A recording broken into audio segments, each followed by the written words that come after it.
Meet Gu, a guy who's basically married to one game, Tower of Trials. While everyone else is still struggling through early levels, he's already conquered everything, not just cleared it. He's the only player in the world to reach level 100, the undisputed rank point 1. But the moment he finishes the game, reality begins to change. The world of Tower of Trials becomes real. Skills, monsters, and systems all bleed into everyday life. For Gu, it's the perfect scenario. He knows everything, every mechanic, every hidden trick. This is his world now, and he's completely in control. Just as everything starts going perfectly for him, Trucken decided to say hi, and Gu is left in a 10-year coma, removed from the very world he was meant to dominate. When he finally wakes up, everything has changed. Even his parents now have summons, and the news is filled with people clearing dungeons like it's completely normal.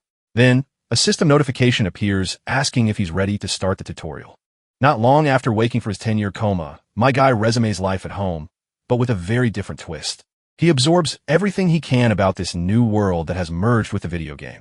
For example, duels and raids are now everywhere. Dungeons must be cleared, and the Tower of Trials has become a real physical structure. The entire concept of the digital game has fully materialized into reality. 3 years after this strange merging phenomenon, humanity has adapted and now coexists with the evolved world. A low-ranking scroll could at best give you a D rank, but most rewards ended up being frank. Higher-level scrolls offered better chances going up to Shrank, but with this one, a D is the best GU can hope for. And I definitely don't mean his package. GU is just praying for something usable. He'd even settle for an E rank if it came down to it. Bro just wants something workable. With that hope, our boy Tears opened the summoning scroll, activating its effects. Judging by his reaction, Gu is genuinely excited because he can't wait to see what a real summon looks like in person. Suddenly, blue lightning crashes down violently, scaring the life out of him. Gu watches in complete shock, the torn scroll lying on the ground. The system calls out, and to his surprise confirms that he has summoned an X-rank wind fairy. In other words, something far from average. Completely stunned, Gu questions whether this is even supposed to happen. The wind fairy looks at him in surprise, then becomes amazed at her own summoning. She's thrilled, swooning over the fact that someone managed to summon her after such a long time. Ju is confused because summons aren't supposed to talk back, but then it clicks and he asks if she might be Ramba.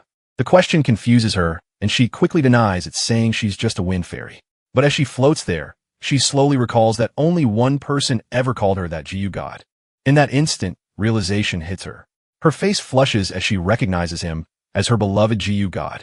With tears in her eyes, she clings to his face, crying about how much she missed him while hugging him tightly.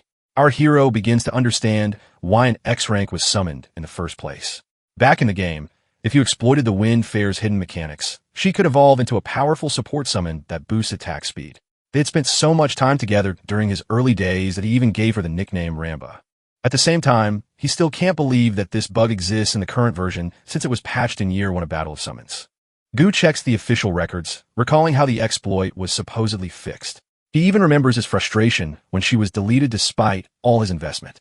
Examining her data, he discovers that the Wind Fairy now has a strange quarantine status, something he doesn't fully understand. The fairy begins to cry, explaining that she was trapped in a cage and couldn't escape ever since she disappeared. She begs him not to leave her again, but our hero pushes her aside, trying to piece together a theory, a game theory. First, Jinu asks what caused her quarantine status. The question startles her, and although she tries to remember, a sudden headache stops her, as if something is preventing her from recalling the truth. She puts on a cutesy act, suggesting that some external force sealed her memories. But Gu isn't buying it, and tells her to just say what she can remember. Ramba admits she can't say much, but confirms she was held in isolation and no normal player could summon her. What's more interesting is that Jinu senses there are other summons like her that were also quarantined. Ramba confirms this, though she never met them since they were kept separately. She estimates that at least 10 entities are part of this quarantine, which immediately gets Jinu thinking. His thoughts lead to a chilling conclusion. Back in the game, 10 of his summons were labeled as bugs and deleted under his care. If all of them were reclassified as X rank, then they might also be summonable. Ramba is simply happy that she managed to return to him through the scroll. Jinu theorizes that maybe these X-rank summons only respond to his scrolls, which would mean he's the only person in the world capable of pulling X-ranks so easily. He suspects this might be a hidden reward for clearing the hunt floor during his final run. To test his theory, he opens another scroll, wondering if every drop guarantees an X-rank. The next summon appears a gorilla. Unfortunately, his theory falls apart because this one is just a trash Frank, proving that X ranks are still based on RNG. Still, Goose sticks to his original strategy. He just needs to farm summoning scrolls until he collects more X ranks. If he can reclaim all 10, he'll become even more overpowered than he was at his peak. Turning to Ramba, Gu tells her to stop calling him Jinigo because it sounds lame. More importantly, his name is already well known, and that kind of attention would only bring trouble. Right now, he lacks information and isn't prepared to deal with that. The moment people see him pulling X ranks, they'll start targeting him like there's a bounty on his head. Suddenly, a rumbling shakes the ground. Both of his summons panic as the system prepares to move him forward. His first task appears, a beginner dungeon, a simple trial meant to get him started. Ju feels a bit uneasy. He may have cleared thousands of dungeons in the game like a no-life, but this is real life now. It's a completely different situation. Taking a deep breath, he admits he's scared, but reminds himself that he won't be fighting directly and that this is just a tutorial. With that reassurance, he steps forward as the system instructs him to head toward the entrance. Once inside, Junu is slightly taken aback. The environment is far more eerie than he expected, and the dungeon confirms his entry, signaling the start. Following the tutorial, the system explains that dungeon battles use team-based summons with up to 5 per side. Since he currently has 2, Wind Fairy and Gorilla, the system prompts him to assign them to his slots. Junu reflects that the safest strategy is always entering with 5 summons. Going in with just 2 is risky, but not impossible. After all, he's fought uneven battles thousands of times before. Knowing the mechanics inside and out, Jinu selects yes and assigns his summons. With both monsters ready, it's time to face the enemy. A low growl immediately puts him on edge. The opponent is a gray wolf, and the objective is simple. Defeat it to escape. First, Jiu assesses it as an F-class monster. Then, a shield forms around him, protecting him in a honeycomb-like barrier, just like in the game. But in reality, the stakes are far higher. Once that shield breaks, a single hit means instant death. No respawns, no second chances, straight to the Shadow Realm. The wolf's intimidating aura doesn't help, even if it's only Frank. Ju sends in his gorilla like a rocket, but the idiot just stands there roaring instead of attacking. It's so slow that even the wolf hesitates. Embarrassed, Gu quickly orders the fairy to step in. Ramba uses her skill, Wind Pressure, boosting the gorilla's attack speed. With the buff applied, the gorilla suddenly moves with explosive force. Gu is satisfied with the result. At the same time, the gray wolf charges forward to meet the attack. What worries Gu is the wolf's size. It's much bigger than it should be. For the first time, he's unsure if his gorilla can win. This isn't a game anymore. Anything can happen. The clash begins as the wolf lunges first, biting into the gorilla and taking it down instantly, sending Gu's stress through the roof. He yells at the fairy to do something, but she's already doing everything she can. With another boost, the gorilla surges forward and lands a powerful punch straight into the wolf's throat, knocking it back several feet. One last time, Ramba pours in her energy, pushing the gorilla to its limit. Empowered, the gorilla leaps and slams down with a devastating blow, tearing into the wolf's body. It follows up with a relentless barrage of punches, making sure the monster stays down. When it finally stops, Gu and the fairy watch nervously, but in the end, Gorilla Boy stands victorious, having successfully eliminated the threat. It even roars in excitement as it celebrates. Our hero finally feels relief after surviving his first dungeon and is rewarded with 2 strength runes. In the next scene, we shift to the city where Jinu's younger sister, Ajin, is making bank, earning around 200,000. 3 years ago, she picked up a new profession as a rune farming player. In other words, she dives into low-level dungeons and sells runes like a merchant to players who need them. She took on this role after hard times hit their family following Gu's disappearance. But luckily, she managed to obtain a C-class summon with a rare 1% drop rate. Thanks to her Shadow Elf, she can safely farm runes and make money with ease. In checks her phone and is surprised to see her brother calling out of nowhere. She asks if he's already discharged, while he immediately calls her a rune peddler to her face. The comment annoys her since it downplays her profession, and she quickly corrects him, telling him to call her a farming player instead. Our boy decides to play along and asks her where the synthesis center is located. Ajin explains that it's in the player zone, just as expected. Ever since the Tower of Trials manifested in the real world, people had to establish special areas for game-related activities. That's how the player zone came to exist. It houses synthesis and enhancement centers, all conveniently built near the tower. In the next scene, Ajin sits across from her brother at a table, explaining that real-world locations like Jamsil and Hyundai have essentially become towers of trials. So far, Korea only has those two, but the player zone he's looking for is located around them. Gina realizes it makes sense to place player facilities close to the towers. More importantly, Ajin becomes curious about what rank he obtained. Keeping things simple, he tells her he only got E and F rank summons, which excites her since even E ranks have about a 5% drop rate. Our boy stays casual, not revealing that he actually hit the jackpot. Still, he asks for her help since he wants to adapt to the system as quickly as possible. In return, he offers her some pocket money, even though Ajin admits she earns far more than him. Teasing her, he jokes that he might become the world's greatest player through some twist of fate. Ajin doesn't buy into his delusion, believing that players like Rachel or Zenus are untouchable, basically gods from another level. Jinu, however, takes it as a challenge and simply asks her to show him the player zone so he can see it for himself. As they walk, Ajin learns that he summoned a wind fairy, which she finds strange since she's never heard of that type before.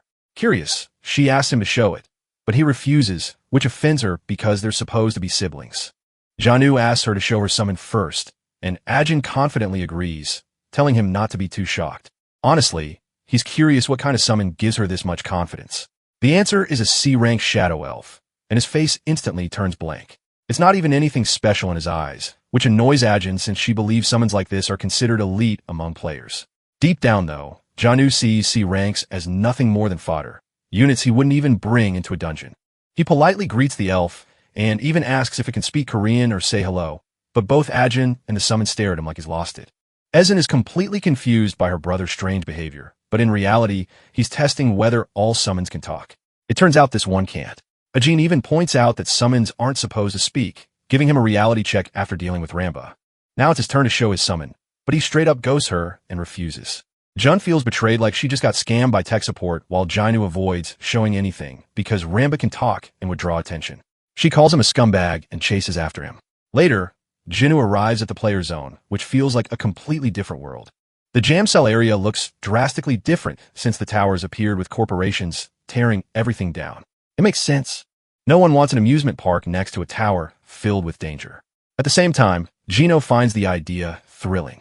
Ano reminds her clueless brother that dungeons make the area dangerous, so it's not a place for fun. While that's true, Gino can't help but feel excited seeing things in real life that he only experienced in the game. He quickly spots the exchange zone, where players trade items like scrolls and runes.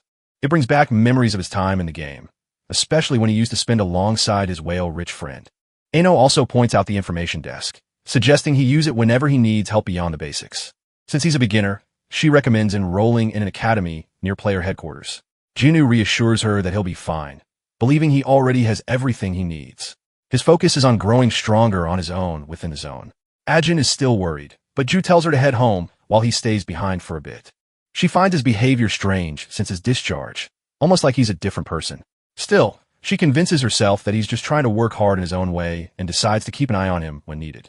They say their goodbyes, and later, Jinu finds a secluded area where no one will notice him. He immediately summons Ramba, who excitedly greets him at full volume. He quickly shuts her up, telling her to stay quiet. Confused, the fairy doesn't understand, but Jinu firmly instructs her never to speak out loud in the real world.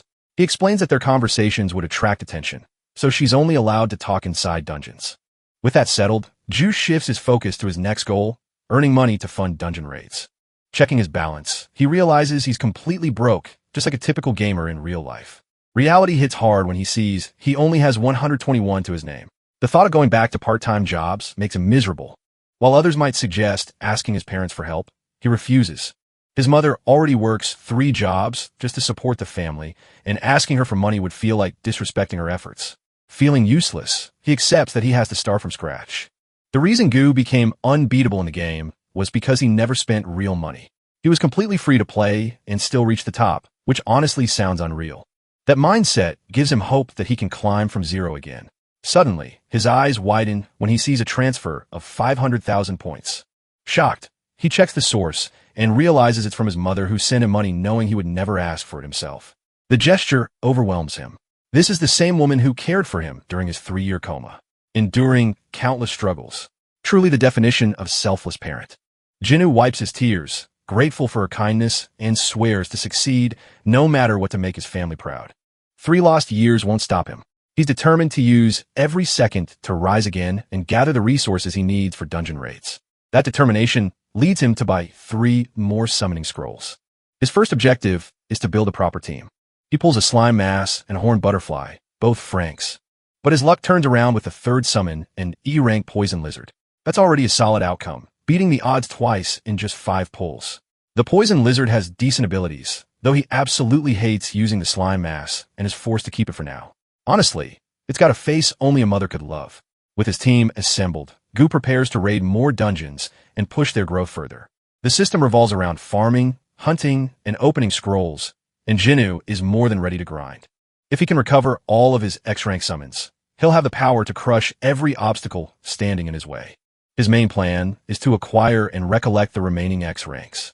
With the initial preparations finished, it's time for the real work. Jinnu searches for a dungeon location. In the game, it was simple since he just had to tap a spot. But now he's curious about how the real system works. It surprises him to the point that he even startles himself and others. That's because he learns that having a summoned creature alone isn't enough to enter a dungeon.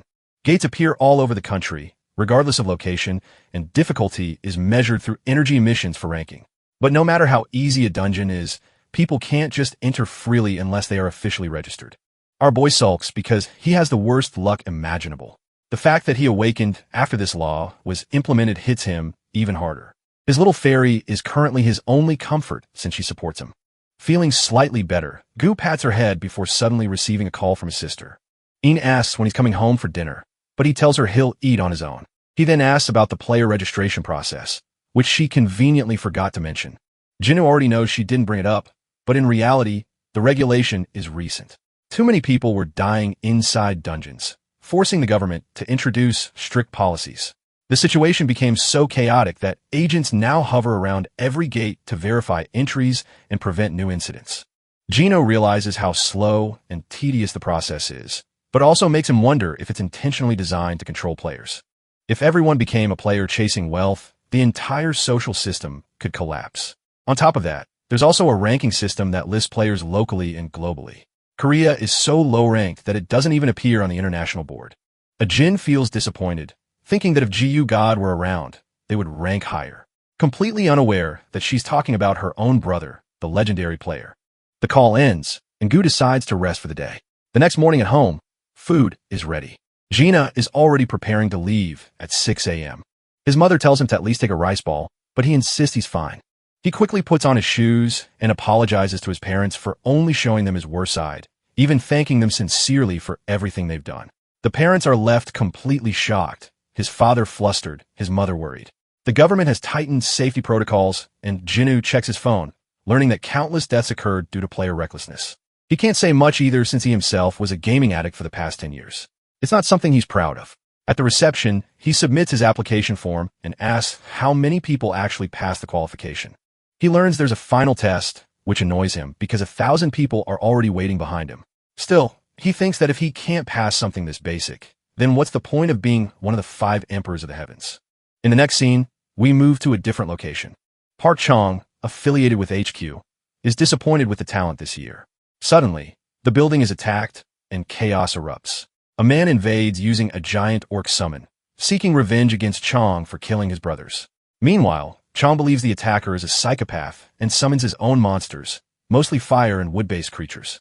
The HQ is under attack, and while everyone panics, our boy remains calm until he realizes he's been dragged into something far bigger than expected.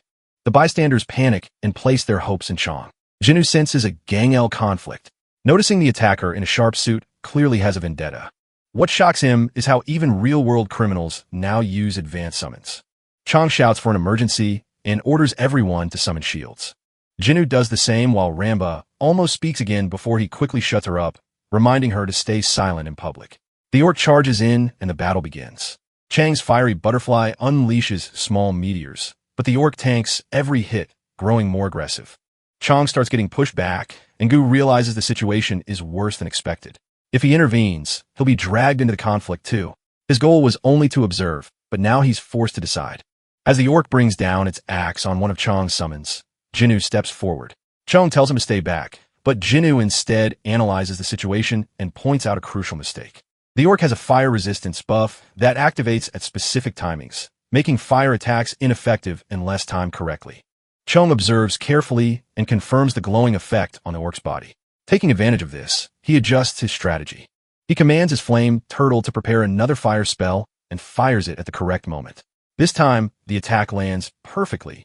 Chung celebrates as the weakness is finally exposed. The Wood-type summon destroys the enemy's support creatures, leaving the attacker exposed. Then the flame turtle and flame butterfly combine attacks, overwhelming the orc completely. Soon, all enemy summons are wiped out, and the attacker's shield breaks. Now cornered, the man attempts to surrender, bracing for the consequences, but a vine creature quickly restrains him, ignoring his. Chong coldly declares that gang members are to be executed on sight. The criminal cries and begs, but it's too late. With a snap of Chang's fingers, the man is brutally killed, his body reduced to nothing. The fight ends. The crowd cheers for Chang's victory, praising him loudly. But Jinwoo is horrified. Everyone is completely unfazed that a man was just killed in front of them. That moment makes him realize the world he knew has already changed. Survival will require far more resolve than he expected. Chong approaches Ju and thanks him sincerely for his earlier help, saying it allowed him to eliminate the terrorist. Grateful, he offers a reward. Using this opportunity, Gu reveals that he hasn't registered at headquarters yet. The man is completely stunned by this information because this is the same kid who just gave him excellent combat advice while still being a total beginner. Chong asks for his ID card, assuring him that it's all they need for verification. Jinwoo hands it over, and Chong promises that a reward will be given after a quick background check. Satisfied, our boy leaves while Chong quietly watches him go and immediately contacts a friend forwarding some data. He wants a full investigation into Gu's background. In the next scene, our boy hands a pastry to the fairy for staying quiet, and she happily eats it.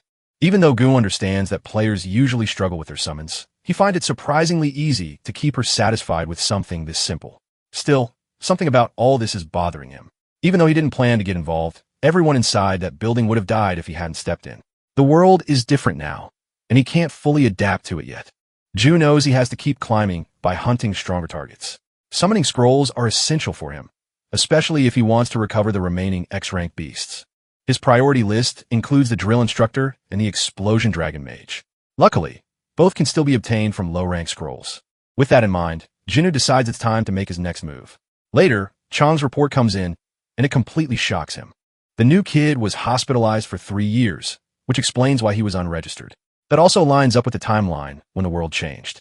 However, what he can't understand is how quickly the kid decided to pursue registration right after being discharged. Looking over the file again, Chong has to question if what he's seeing is real. Trying to stay composed, he personally calls the examiner and replaces them, deciding to oversee the test himself. Something about Jinwoo's adaptability is too unusual to ignore. To Chong, this feels like watching a miracle in motion. Meanwhile, Gu arrives at the waiting area with a visibly disappointed expression. There are too many people, and as an introvert, he's already overwhelmed. Everyone is here for training and certification, meaning passing this stage will take time. Still, Ji remains calm, sitting quietly and acting like he's already above it all. Soon the examiner appears, and it turns out to be Park Chang-wook himself. The first part of the test is a written assessment. Later, when Jun meets Chong directly, the man mentions he didn't expect to see him here so soon. Chong calls it fate and asks about his training progress. Jinwoo, however, remembers it differently. Earlier during a lecture, he was bored while sitting with Ramba. They were even teaching one of his old game combinations, which he found unimpressive in real time. Chong then brings up the reward application and says he has one more question before proceeding. The question surprises Jinwoo. It's whether he's a gamer. Jinwoo is stunned. Apparently, gamers is now an official term used for people who played Battle of Summons in the past. Around 70% of rankers fall into that category. Chong assumes this because Jinwoo was casually talking about buffs like an experienced player. Jinwoo confirms it, which immediately changes Chang's expression. He asks about his experience, but Jinwoo doesn't want to admit the full 10 years. So, he simply says 1 year. That alone shocks Chong. Most rankers couldn't even last half a year, so hearing 1 year makes him visibly impressed. Meanwhile, Jinwoo is confused by his reaction. Chong then presents the rewards. Jinwoo is given 2 choices. One is instant player registration along with a possible HQ position, and the other is a cash reward of 5 million won. Chong clearly expects him to choose registration since it's objectively better, but Ju instantly chooses the money instead. That decision shocks everyone. Turning down both registration and a job offer makes no sense to CH, but Ju doesn't care. He believes he can register on his own and has no intention of joining HQ. His priority is summons. Later in the player zone, a staff member recognizes him and explains the practical exam rules. He must clear a dungeon, specifically the Tuesday dungeon, and faster completion means a higher grade. Chung observes from afar, still stunned by the rejection. Even more surprising is Jinu's exam sheet. He wrote so much about runes and summons that the examiners were genuinely impressed. Some even believe he will become a ranker soon. With explanations finished, Jinu is allowed to enter the gate. Inside, a shield forms around him as the dungeon begins. The environment is filled with toxic slime monsters, and the objective is simple: defeat them and escape quickly. Juno activates Ramba's buff ability, boosting his summons, especially the gorilla's attack speed. The dungeon is structured like a maze, and most players get lost trying to reach the boss. However, Ju recognizes the optimal route immediately. The slimes are slow, so the best strategy is to rush straight to the boss. Following his instincts, he and his summons take the shortcut, but then red warning screens appear. The boss is spawned earlier than expected. A massive slime towers over him. Without hesitation, Jinu sends Gorilla forward. The gorilla leaps and slams down with crushing force powered by Ramba's buff. The impact obliterates the slime in a single hit.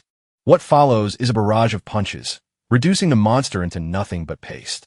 Even frank enemies suddenly look dangerous under this power. Jinu becomes more excited as he realizes how strong his summons can become. Within moments, the boss is defeated and the dungeon is cleared in 5 minutes. For Ju, this still feels slow compared to his old game records where he cleared dungeons in under a minute. Shockingly, this performance breaks the Korean record, unlocking an achievement. Jinu is stunned, but he receives 3 advanced summoning scrolls and 2 abrasives as a reward. What confuses him most is that this best record is still only 5 minutes. Meanwhile, HQ is in chaos trying to process the new record. At first, they assume it's Kong, but they quickly realize it's someone unknown. Jinu, a name that doesn't even appear on a ranker list. Yes, a non-ranker has broken the record, the #1 record at that. A formal meeting is immediately called to discuss the achievement. Everyone is impressed, but Chung is the most hyped of all, practically convinced the kid as a generational talent. In other words, he wants to secure him no matter what, or at least prevent any other country from taking him for the sake of national survival. Chung strongly recommends that they register him as a player immediately, since time attack records are divided into national and global rankings. The previous Korean record was 6 minutes, while Rachel holds the global record at 2.5 minutes. And now, Jinu has completely shattered the Korean record on his very first attempt. Because of that, Chung believes a normal evaluation is pointless. Someone like this deserves special treatment. Back to Jinu, he's actually a bit disappointed with how average his record feels. Chung suddenly rushes over, calling his name with an almost overly excited energy, praising his performance. He asks how Jinu managed to do it, but Gu keeps it simple and doesn't explain much, thinking the praise is exaggerated. Then, Chung hands him his official player license card. Jinu is surprised he got registered so easily without any real trial. However, Chung is still curious about his method. Ju hesitates because revealing it could change everything: Korea's ranking, his personal freedom, and his safety. The upside is fame and money, but the downside is becoming a target or even getting control for information. Since the risk is too high, he avoids answering and instead calls out Chung for being too forward. Chung takes the refusal seriously, but also understands that this kind of gamer strategy is personal. He also admits that Korea urgently needs talent like Ju. From this interaction, Ju realizes Chung isn't a bad guy. He actually follows through properly and listens. That makes him consider whether using the country system could actually help him grow faster if timed correctly. He then asks to move somewhere quiet. In the next scene, Chung is practically pleading with him, emphasizing how much the headquarters needs his help, especially knowing he was just in a coma for 3 years. Chung apologizes again for the background check, explaining that unregistered skilled individuals often turn out to be criminals or gang-related players. Jinu feels slightly annoyed, thinking there's no point in investigating him further anyway. Chung agrees, but also notices something unusual. Most people feel pressured when national support is mentioned, but Jinu remains completely calm as if he fully understands his own value. While casually sipping coffee, Jinu asks what exactly the country can offer him. Chung quickly responds that he can provide full cooperation, though it sounds vague. He explains that as an assemblyman, his position is tied to public elections, meaning strong results could increase his authority. In short, he's a politician looking for leverage. He then asks Ju to support him so he can in return provide full assistance. But the offer feels underwhelming to Gu since there's no clear personal reward. Still, he agrees under one condition: a 1-month trial period. During that time, He'll focus on his own growth and decide later if cooperation is worth continuing.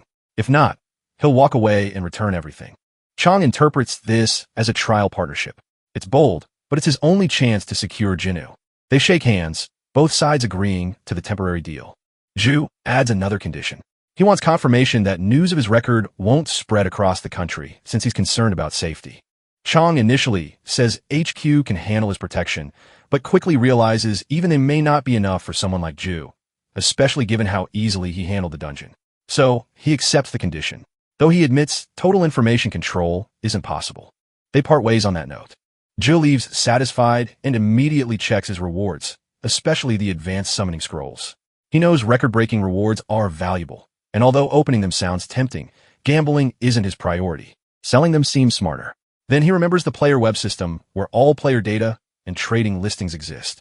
After installing and checking it, he's shocked.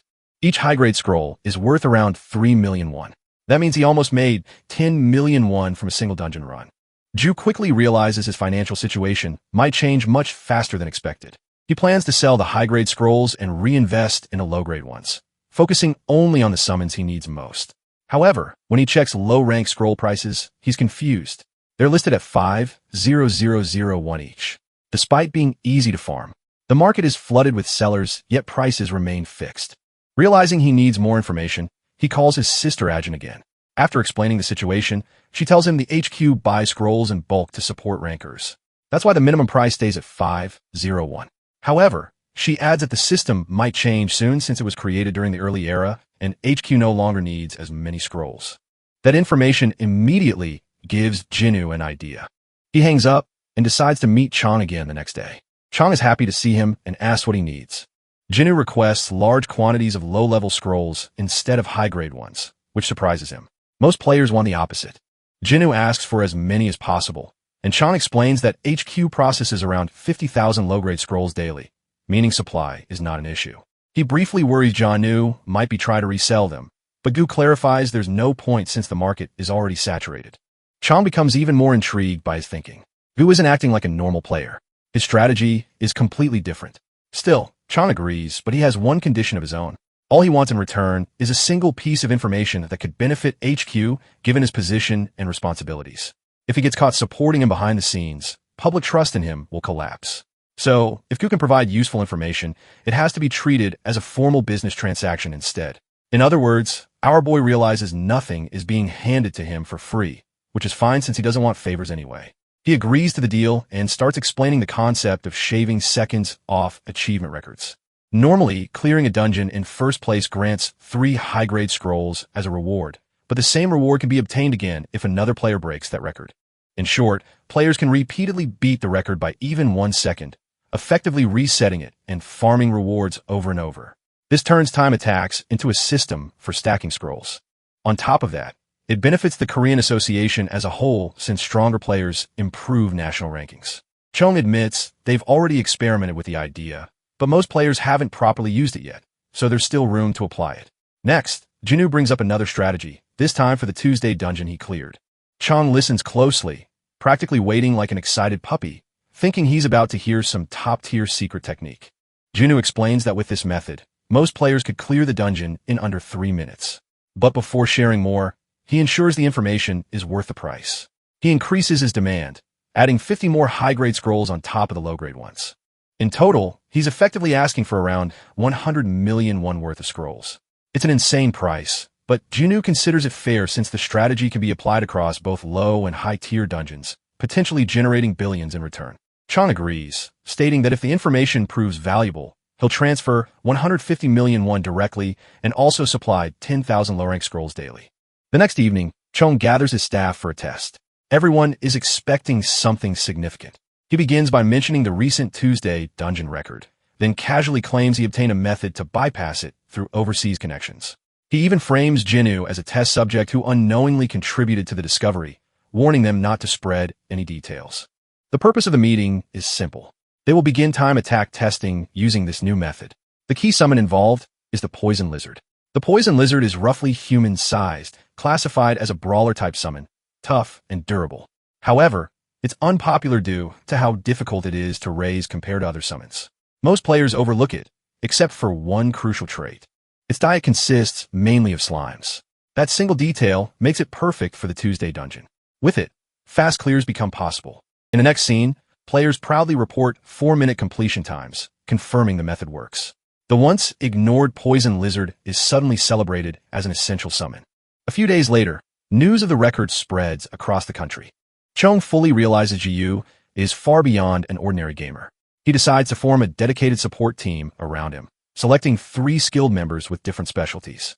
Meanwhile, Gu stares at his bank account, completely stunned by how rich he suddenly feels. He wonders why he never earned money like this before. But what excites him most is the 10,000 summoning scrolls he now has access to. Since Chong kept his promise, Jinwoo prepares to hold up his end of the deal. He sets up Ramba for another attempt. Water is poured onto the ground, and the Wind Fairy begins praying to every god she can think of, begging for an X-rank summon. Then the scrolls are opened, one after another. Thousands of summons are revealed, but most are junk. After opening 3,600 scrolls, Jiyu is left exhausted with nothing valuable obtained. The fairy tells him it's unrealistic to expect an X-rank so easily.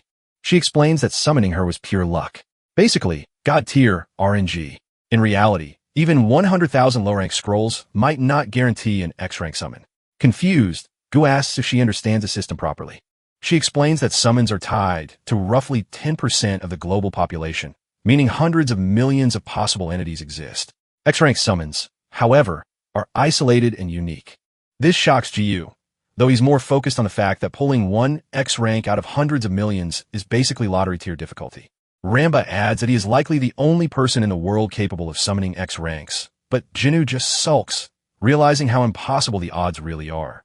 She also mentions that some summon groups have already been fully removed from circulation, making them unsummonable forever. Still, the odds remain brutal. Ju briefly considers switching strategies to mid-tier scrolls, but that brings new problems, cost, efficiency, and scarcity. In the end, he realizes he has no choice but to work within the current system. He opens another scroll with Ramba assisting him. 2 weeks pass. After opening around 140,000 scrolls, he still hasn't obtained a single X-rank. During this time, he even moves closer to the player zone for convenience, refusing to rely too heavily on his parents. At the Synthesis Center, Gu notes how much the building has changed along with the rest of the world. What used to be a famous hotel buffet is now a system facility. He holds ticket number 125, while Ramba nervously tells him not to mess up. Inside, he registers Ramba into the synthesis system and begins upgrading her by sacrificing multiple summons as materials. Her level increases to 21 along with improved intelligence. Ramba celebrates her growth excitedly, but Jinwoo remains unimpressed. This result came after 140,000 scrolls, and the maximum level is 100. At this rate, he feels like he'll die before ever reaching the peak. More days pass, and Chong checks on progress reports. His team is fully established, and his focus shifts entirely toward Jinwoo. He learns that Gu continues opening scrolls nonstop every single day. Even today, he purchased more using the 150 million won, still trying to get them at lower prices whenever possible. Unfortunately, the Management Bureau is already growing suspicious and raising concerns about the supply of these scrolls. Chong still can't understand why Gina would invest so heavily in something like this, but he's certain the kid knows something they don't. Because of that, he agrees to the ridiculous proposal of selling each scroll at half price. The suggestion shocks his subordinate, who immediately warns that it will cause major problems. But the assemblyman remains calm, believing the talent they're dealing with is destined to become a national hero. In his mind, supporting Jinwoo now means he will later be credited as the one who invested in him early. That's why he considers this decision worth it. He also tells Byung-jin to keep everything confidential, limiting knowledge of the deal to himself, Jia, and Taiso. Meanwhile, we return to Jinwoo, who is once again suffering through thousands of scroll openings. He's visibly drained, and even the Wind Fairy is starting to question how long this is going to continue. To ease the situation, a new figure arrives, Yujia, a stunning member of his new support team. She informs him she's here regarding the proposal. Jinwoo asks about the discount arrangement, and she carefully explains that they will be providing him a 50% discount on scroll purchases. The news leaves him completely stunned. On top of that, she mentions an additional 100 million won budget allocation as part of his operational support. For Gu, it feels like everything is suddenly leveling up to another dimension of luxury. Jia reminds him not to leak any of this information, though she assumes he wouldn't anyway. She also mentions it's meant to strengthen their working relationship, something Ju has no complaints about. After she leaves, Jinwoo finally feels what real support from the Assemblyman looks like. It pushes him to think even more seriously about pulling an X-rank summon as soon as possible to repay that trust.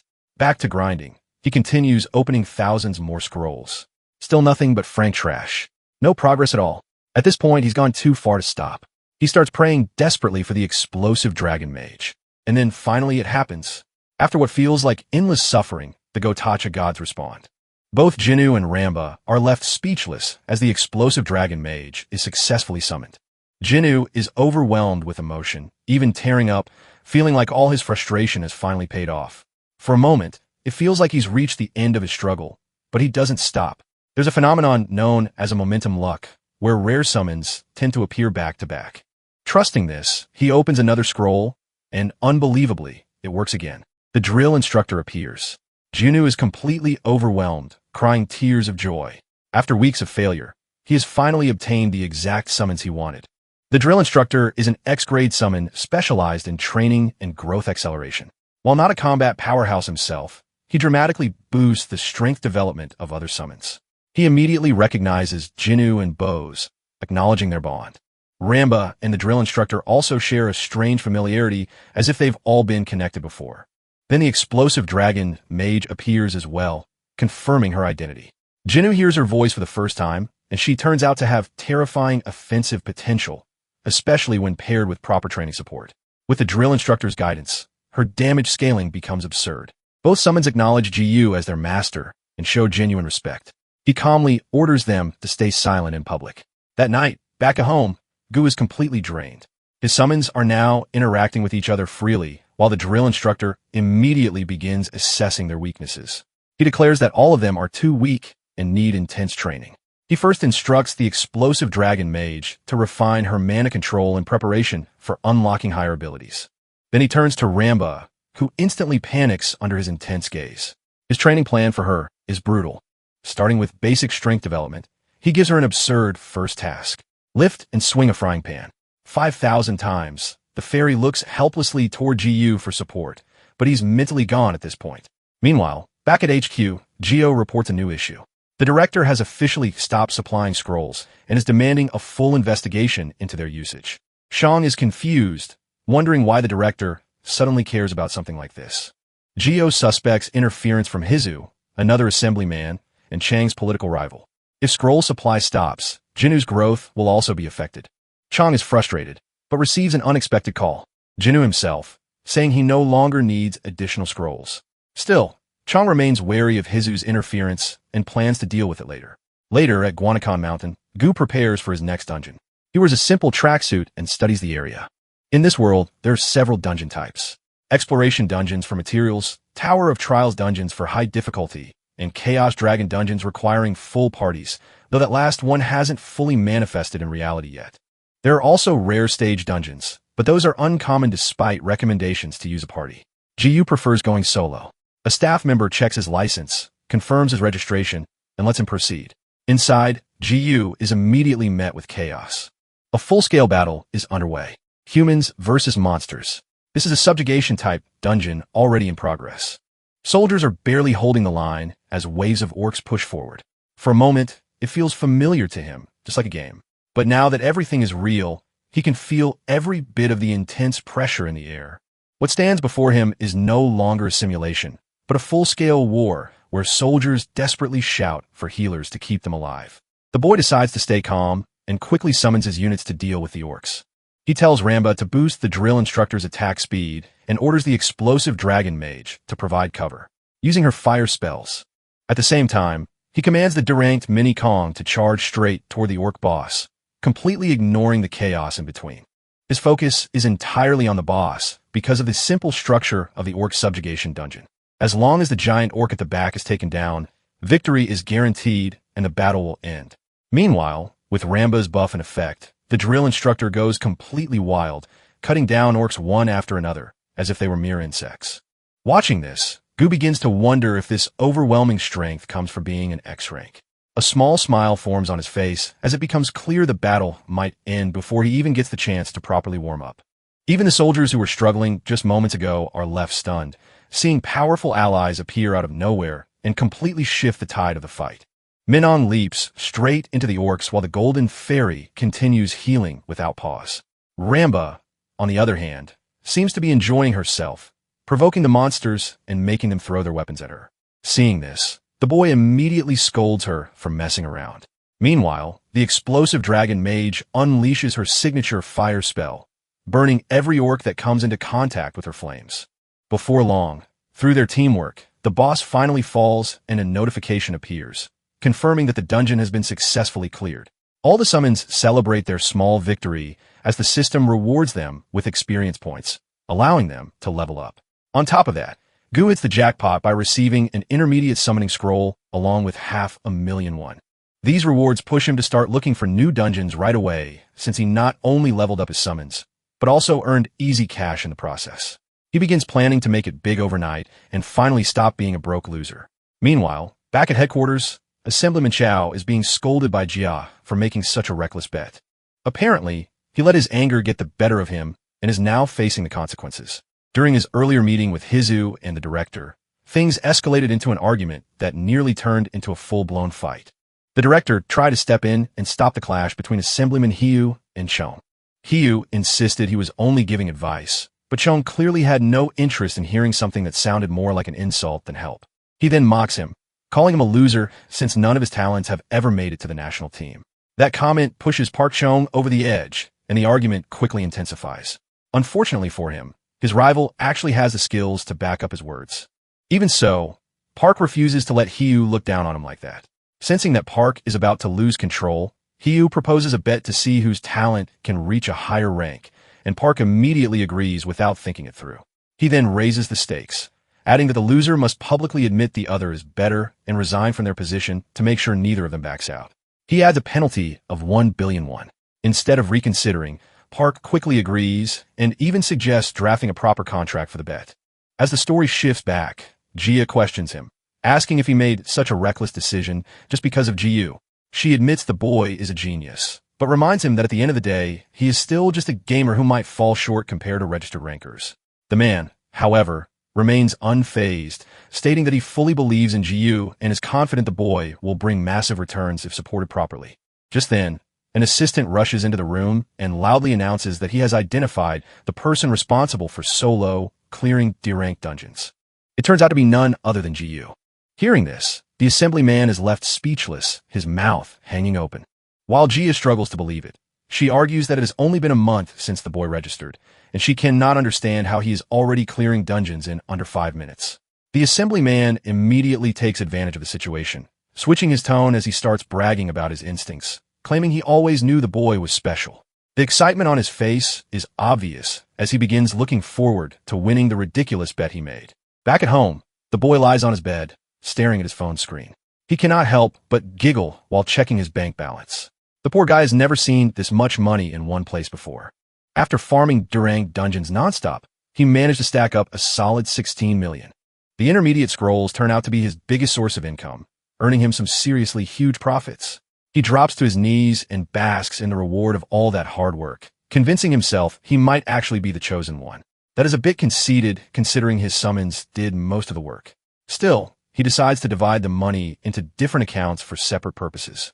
First, he sets aside funds for monthly expenses. Then, he creates another account to share part of his earnings with his family and make them proud. Lastly, and most importantly, he sets aside 10 million, the same amount that got his name into the headlines, placing it into a savings account strictly for personal use.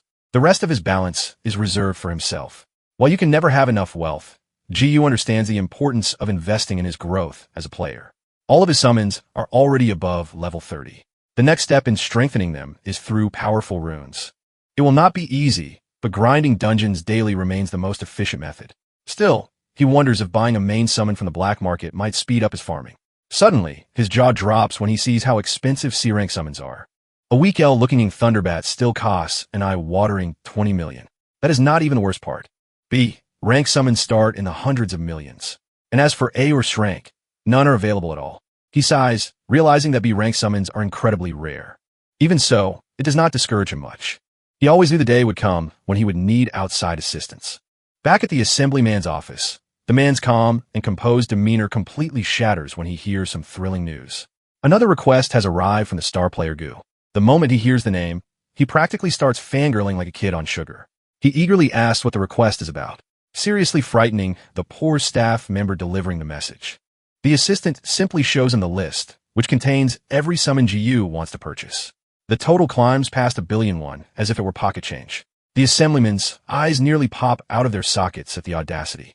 He lets out a dry laugh, wondering if the boy truly believes such an amount can be arranged overnight. However, his sarcasm fades when his subordinate adds one crucial detail. Jinwoo has promised to reveal secret information about timed attacks in daily dungeons that immediately grabs his full attention. He confirms whether the player truly means information for every single day of the week. It sounds far too generous, almost suspicious. Still, he chooses to trust Gu and decides to bring the proposal to the director. A few hours later, he returns to the office, slamming his fist on the desk and looking like he might flip it at any moment. His team can already tell the meeting did not go well. The director rejected the proposal outright, even though it could have pushed their company to the top of the industry. Watching him fume, Ja quietly thinks she wishes every manager had that much passion. When his subordinate asks what happened, the assemblyman explains that the director wants solid proof of Gu clearing dungeons first. Their demand feels ridiculous since the player needs money to buy summons that will help him clear those dungeons. Jibber agrees that missing this opportunity would be a huge mistake. Seizing the moment, she calmly suggests that selling priceless dungeon intel for only 1,000,000,000 might actually be undervaluing it. Her lips curl into a confident smile as she offers a simple solution. She can cover the payment herself. Hearing this, Assemblyman Park recalls that Jia is not just an employee with bold opinions. She is the heir to the Daesung family group, someone who received the finest education and has collected achievements throughout her life. Unlike the rest of her family, however, she has always been more interested in players and dungeons than corporate affairs. And right now, the player who fascinates her the most is Gu, the rookie who went from nobody to clearing dungeons as if it were a side hobby.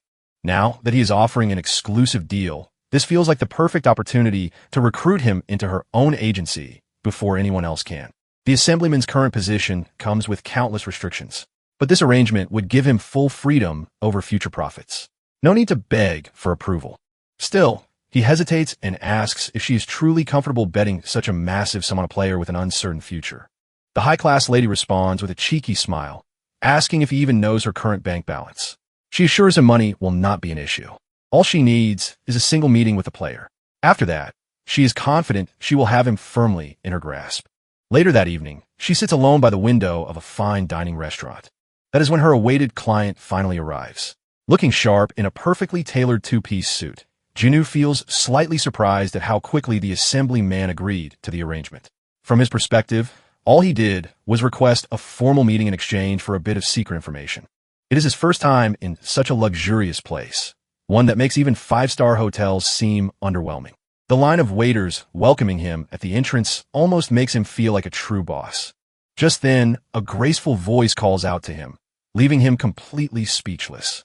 He is stunned to finally meet the woman he has only ever seen on his phone. The Daesung Company Aries truly has everything one could ask for. She is intelligent, beautiful, and backed by a powerful family. Honestly, name a trait, and she probably has it. Never in his wildest dreams did he imagine that the genius constantly making headlines would be working with HQ. Curious why she is sitting alone, he asks if no one else will be joining them. She smiles softly and explains that she was the one who reached out to him, not Mr. Park. Soon, exquisite dishes are placed neatly in front of him. As Jia delivers the unfortunate news that HQ cannot afford to provide the resources he requested, Mr. Park did everything he could to persuade his higher-ups, but he was met with rejection after rejection. The boy remains completely calm, saying it is a shame they cannot help. He casually adds that he is confident he can climb to number 1 even without their support. However, she surprises him with a new proposal, sliding a drink toward him. She reveals that she plans to establish a management firm built specifically for him and him alone. He nearly chokes, trying to process the generosity of the offer. In his eyes, it is an incredible deal. Owning a company would mean zero restrictions driven purely by profit, which just happens to be his specialty. Still, that is not even his main motivation. This is also a golden opportunity to strike a deal with someone capable of buying his secret information at the highest price. Jioa adds that she, along with the entire Daesung group, will unconditionally support him with whatever he needs. Within seconds, he is completely disarmed by her confidence. He bluntly admits that it is hard not to like her. She praises him in return, calling him a talent who deserves such treatment. She tells him they will discuss the finer details of his contract later. For now, she suggests he greet the summons he ordered. Jean's jaw drops. She actually fulfilled his request before he even signed anything, almost as if she already knows he will not refuse. She flashes a smug smile and tells him to think of it as a gift of appreciation. The next day in the mountains, his little sister searches for him at their usual spot. He has not contacted her for an entire week, and on top of that, he suddenly moved out to live on his own. She is clearly annoyed when a gorgeous woman walks past her, leaving her speechless. She does a double take, feeling like she has seen that face somewhere on social media. Her brain struggles for a moment before it finally clicks. It is the national icon Jia, who seems to be looking for the same person. Nearby, the boy is breaking a sweat from intense morning drills. His summons look even worse, practically collapsing from exhaustion. Just then, they notice someone approaching. Jinu turns and spots Gio climbing the stairs, clearly not dressed for exercise. He is genuinely surprised to see her there. She calmly says she is impressed to find him training this hard so early in the morning. Together with his summons, he actually looks like he has formed a proper party. Then she offers him yet another token of appreciation. A screen suddenly appears before him stating that Jay wishes to initiate a trade. A warning message pops up advising him to carefully review the trade terms before accepting. The system exists to help players support one another. But if anyone attempts to scam the other party, there are serious consequences. The system literally strikes offenders with lightning as punishment, so honesty is strongly enforced. Right before his eyes, he sees Gio's entire collection of summons listed for transfer. In exchange, she asks for absolutely nothing. Without hesitation, he presses accept. And just like that, her entire collection becomes his.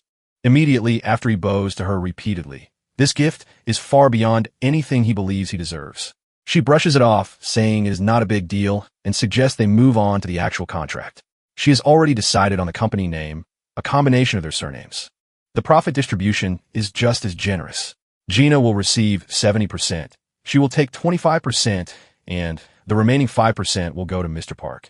The poor man deserves a comfortable retirement someday. Of course, it is not charity. Park will continue supporting them from his position inside HQ.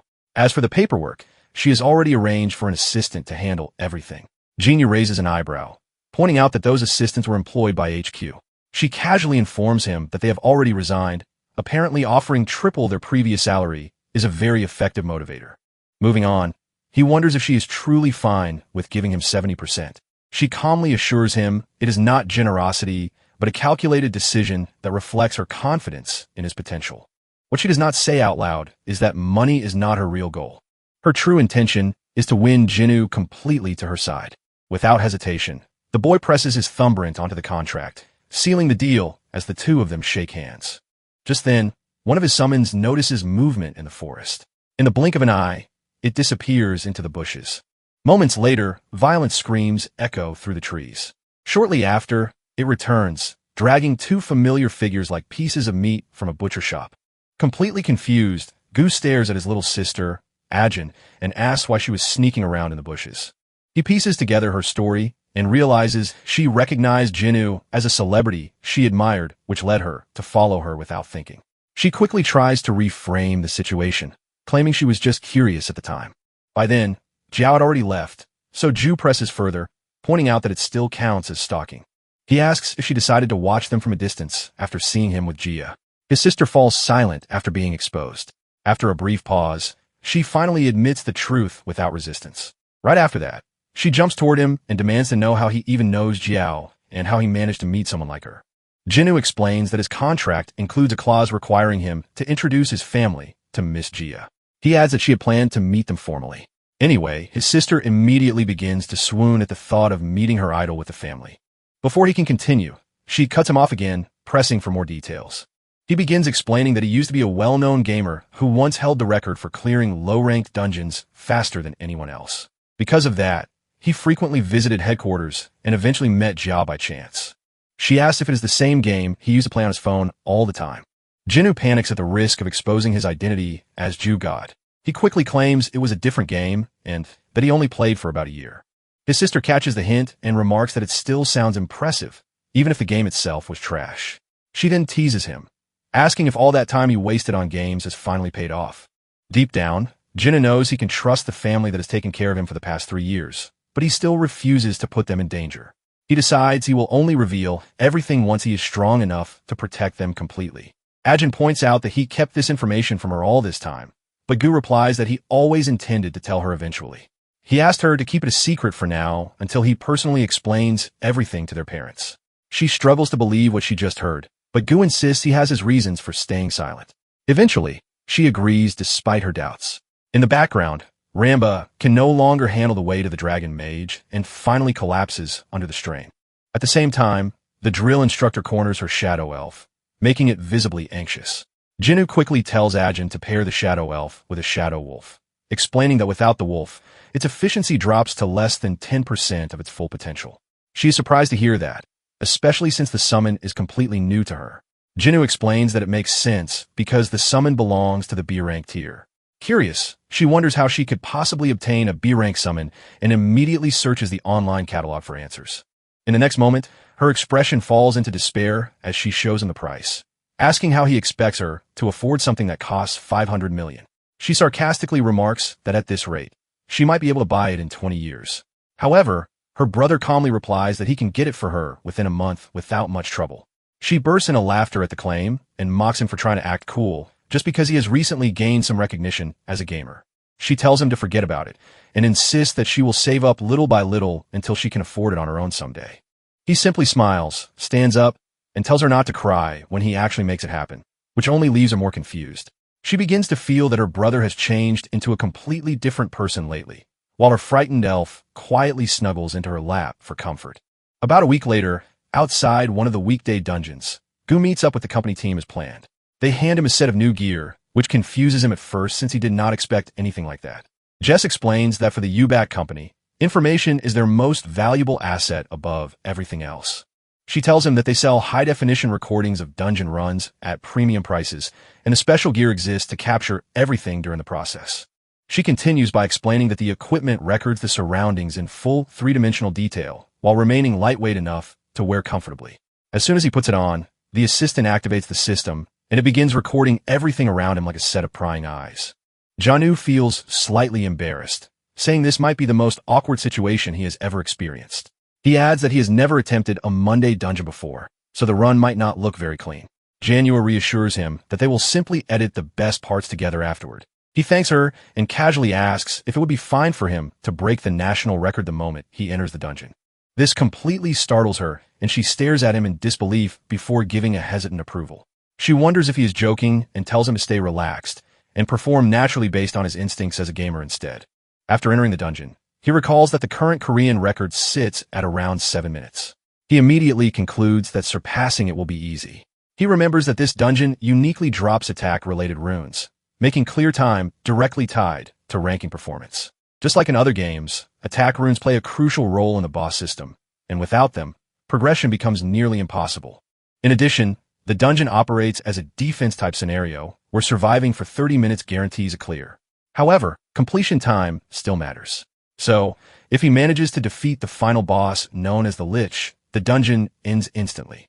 Because of that, eliminating the boss has become the primary strategy for top players aiming for fast clears. He checks his equipment and opens his interface, which displays options to organize 3 different teams for battle.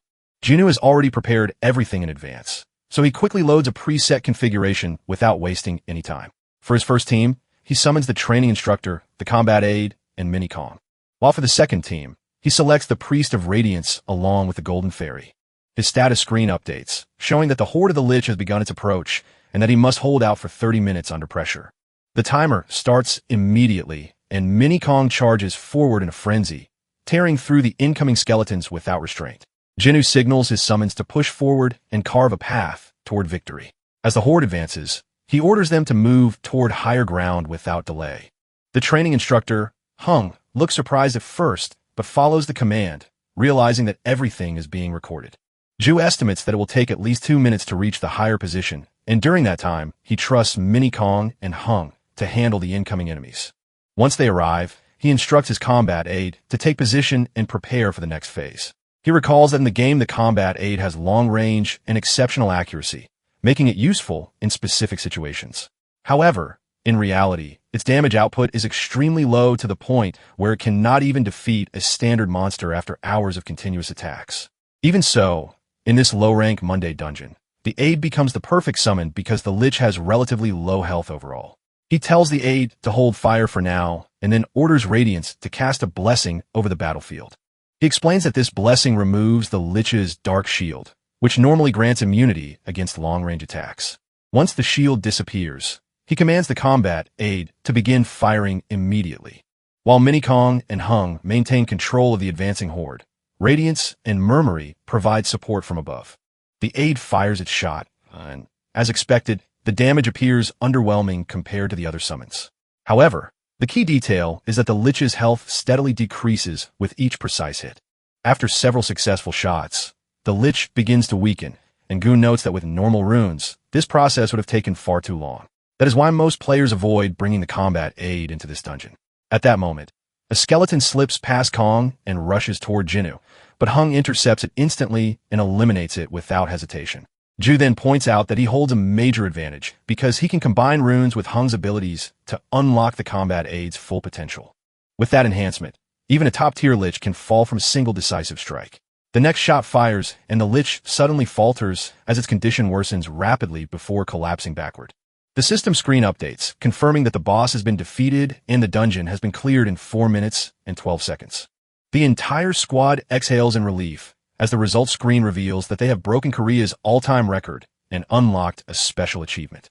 Meanwhile, Gia wonders if he truly intended to attempt a time attack on his very first run, feeling that it might have been too ambitious. She quietly notes that it has only been a week since he obtained his summons, and they would have supported him regardless, even if he failed. The assistant grows anxious and asks if she really believes that Jiu can break every record without exception. He continues saying that while breaking the Tuesday record is impressive, they never discussed how he plans to clear the remaining dungeons ahead.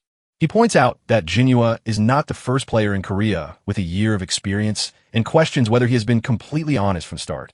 Jinhua cuts him off and asks if he is worried about the situation, which immediately softens his expression. She looks back at him and tells him not to stress about the investment since she used her personal funds anyway. She adds that even in the worst-case scenario, she will ensure their careers remain secure without any damage. On top of that, she reassures them that their salaries will remain unchanged, which causes both of them to tear up in relief. Ja reflects quietly, reminding herself that she has more than enough resources to handle any outcome that may come from this decision. At the same time, she cannot shake the feeling that Jay is hiding something far greater beneath the surface. The confidence he displayed before entering the dungeon made it clear that the challenge meant almost nothing to him from the very beginning. Just then, news arrives confirming that the record has officially been broken, sending shock waves through everyone involved. The information quickly reaches HQ, where they realize that the low-rank Monday dungeon record has been shattered by an unbelievable margin of 3 minutes. They immediately look up the player responsible and discover that it is none other than Ju, leaving them completely stunned. Back at the dungeon entrance, Gia's hands tremble as she begins to grasp the full weight of what just happened.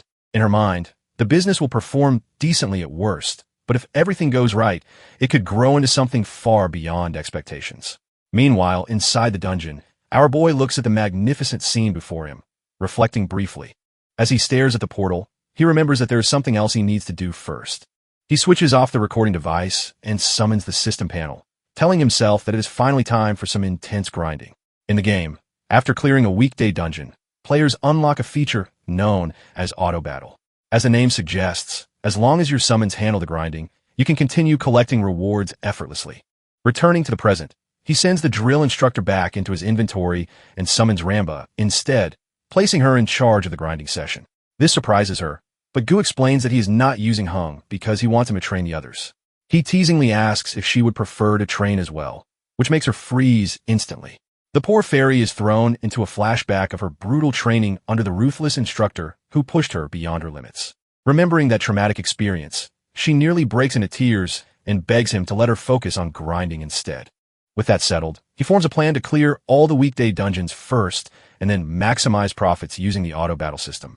This approach has an added benefit, as the summons will continue leveling up while grinding, making the process extremely efficient. With everything decided, he takes his leave while the wind fairy happily waves him off, relieved that she has escaped further torture.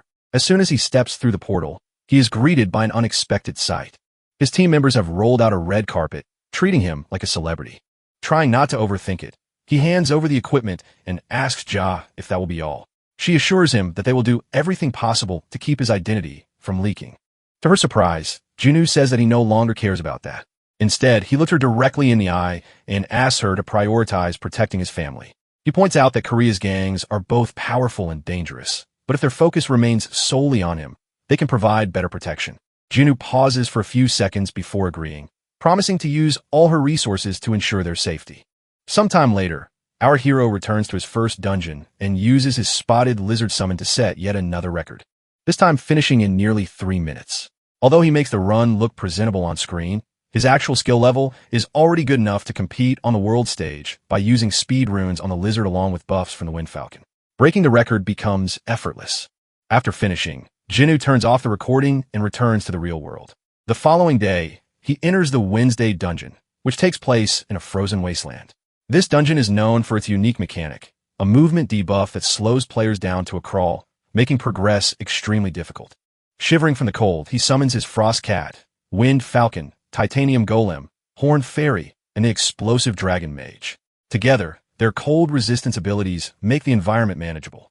As Gu surveys the battlefield, he spots massive white gorillas charging toward them. He immediately orders the Titanium Golem to move forward and activate its shield while the Wind Falcon provides a speed boost. The entire team rides atop the Golem like a moving fortress, pushing forward at full speed despite the harsh terrain. As they advance, Gu struggles to keep himself from getting sick, having underestimated how rough the ride would be. The snow gorillas launch powerful snowball attacks, but the golem absorbs everything without difficulty. Not only that, it suddenly leaps upward as if gravity does not apply, scaling the side of the mountain with ease. Ju then signals the dragon mage to prepare, drawing her attention to what lies ahead. As soon as they reach the ledge, a system warning appears, indicating that the dungeon boss is nearby. The gorilla boss Promax unleashes a deafening roar, but Gu remains unfazed and immediately issues commands to the Horn Fairy. She flies ahead and uses her ability to destroy the boss's protective shield. Without wasting a second, he signals the Dragon Mage, who unleashes a devastating flame attack that engulfs the boss entirely. Within moments, the dungeon is cleared in under 5 minutes. Gu celebrates briefly after setting another record, only to suddenly double over and vomit due to motion sickness from the intense ride. From that point on, headlines begin to flood the media, reporting on a mysterious no-ranker who is breaking national records across Korea. People soon realize that this is the same player who cleared the Tuesday dungeon, causing his popularity to skyrocket. Gossip spreads rapidly as he becomes the center of attention. Back at HQ, the director grows increasingly irritated as he reviews the headlines. His secretary informs him that this is the same player Assemblyman Park had mentioned earlier, the one tied to the rejected deal. The agreement was that Gu would provide valuable information in exchange for low-rank summons, but Assemblyman Jisoo opposed it, insisting that funds should not be released without proof. The director closes his eyes, realizing that the information had been legitimate all along. Taking a deep breath, he admits that while Hyu had a valid concern, results are what truly matter in politics. If they had supported Gu from the start, their influence would have skyrocketed by now. Frustrated, he shifts the blame onto Hisu, claiming he squandered a once-in-a-lifetime opportunity. Without hesitation, the director orders his secretary to contact Gu directly. Now that it is clear he is not a fraud, they must bring him back at any cost. Meanwhile, the system mechanics become clearer. Monday and Wednesday dungeons reward runes, while Tuesday dungeons provide abrasives. Thursday dungeons, on the other hand, grant skill books. Although they do not offer overpowered abilities or skills beyond what the drill instructor can unlock, they still provide valuable enhancement for players. Because of this, Junwoo does not bother with Sunday dungeons as they offer the same rewards, but with significantly higher difficulty. That is why the group chooses to rest on Sundays instead. In Thursday dungeons, players are immediately thrown into a boss fight upon entry. In this case, the Dirt Golem boss has incredibly high defense. Most players rely on White Wolves to reduce its defenses, but Junwoo takes a different approach. Instead of relying on strategy alone, he overwhelms it with brute force and raw damage. Before starting, he switches off the recording device, knowing that this kind of run would not appeal to viewers. After all, most players do not have access to X-grade summons capable of replicating his strategy.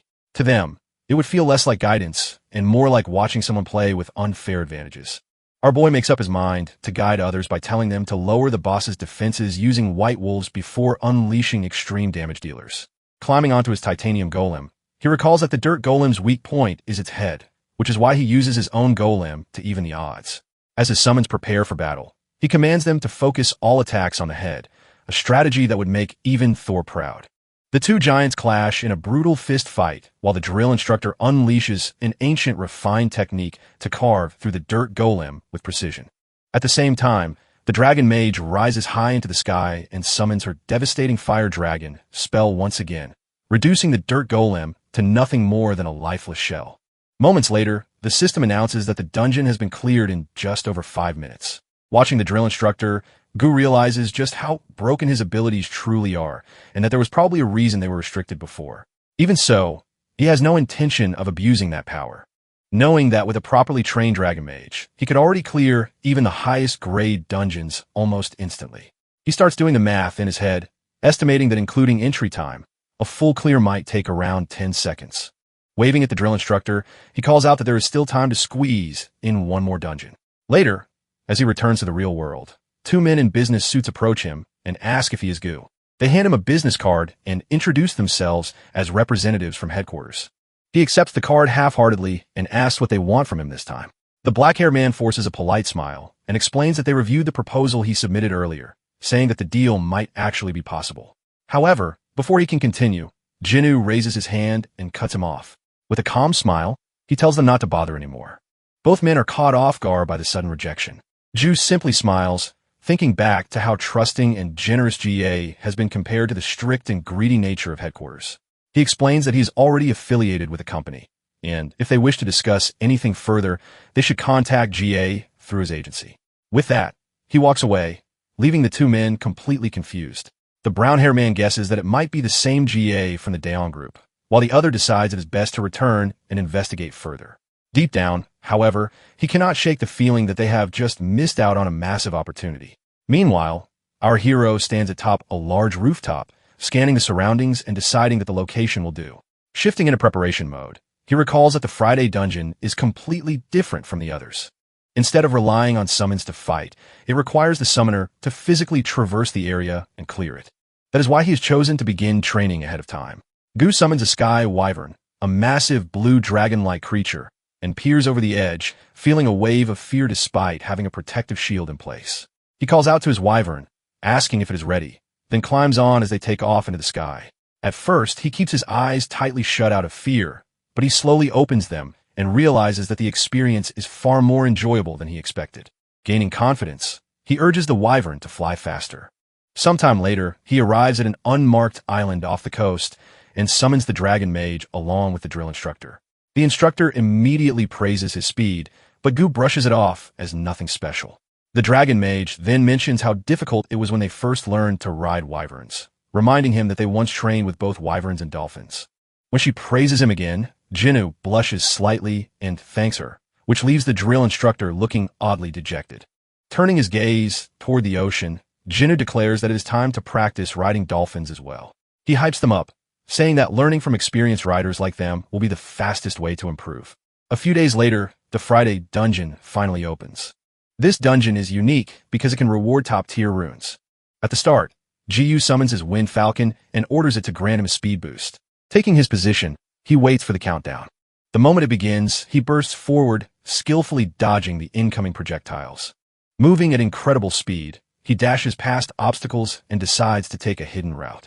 Instead of crossing the water normally, he leaps into the ocean and summons his Sky Dolphin.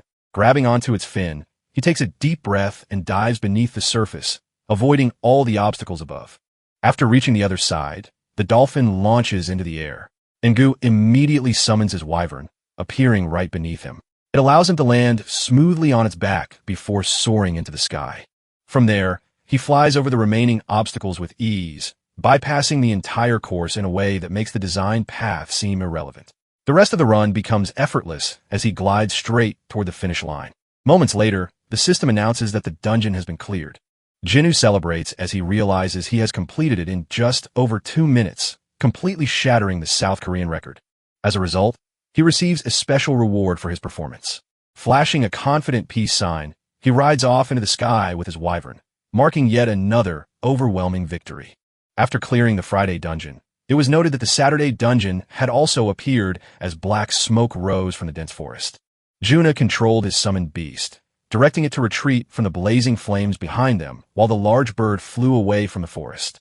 As the monsters were burned to ashes, the system announced that every monster had been annihilated and that the dungeon had been cleared with a time of 0 hours, 3 minutes, and 40 seconds. Later that evening, beneath a rocky mountain as flocks of weary birds returned to their nests, it was recorded that the Sunday dungeon had likewise been cleared in record time. Jinnu and his companions attacked a humanoid monster whose